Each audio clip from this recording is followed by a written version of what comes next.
with reported cases in both Saskatoon and North Battleford, an outbreak of canine distemper could be making its way across the region. In North Battleford, a coyote infected with the disease was shot and killed earlier this month. So we had a call from Sask Hospital about a coyote acting strange that wasn't running away from anyone and was getting closer and closer to the cottages out at Saskatchewan Hospital.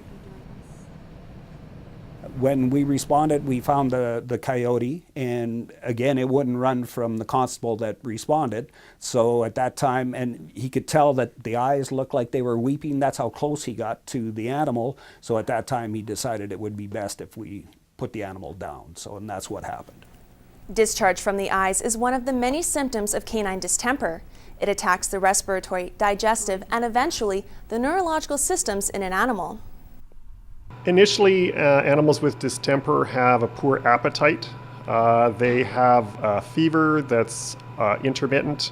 They often have diarrhea. They will occasionally also have kind of a green pussy discharge from their eyes. That progresses over the course of 3 or 4 weeks, and in the later stages of the disease, they'll often develop seizures before they die.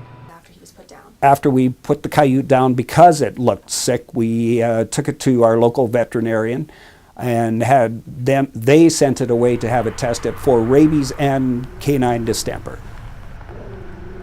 On the Monday, it arrived here, and processing and submitting of samples occurred from there.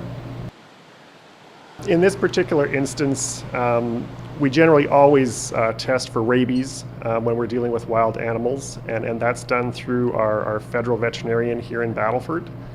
Basically, the brain has to be submitted to the federal vet's office, and they then ship it off to, I believe it's Lethbridge.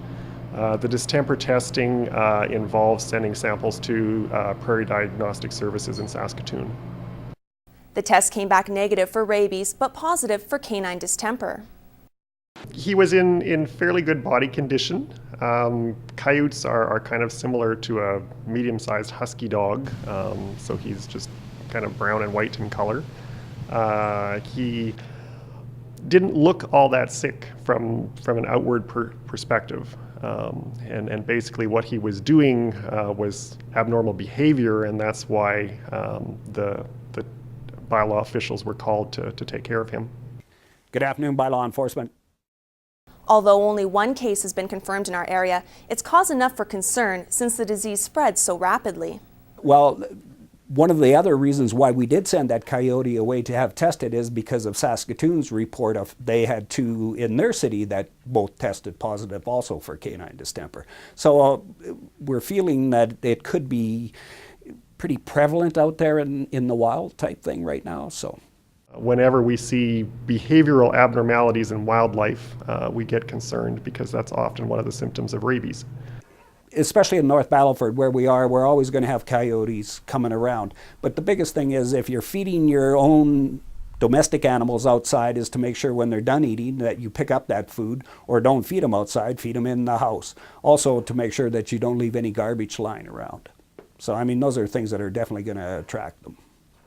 Because distemper isn't a reportable disease or anything like that, it's basically just a matter of trying to recognize and publicize it in the community so that pet owners have the opportunity to vaccinate their animals before they get exposed. There's not much we can do right now, but we highly recommend anyone with domestic dogs especially is to make sure their shots are all up to date with their animals so that they do not contract canine distemper. After the break, we take a look at the #1 gun show in Western Canada.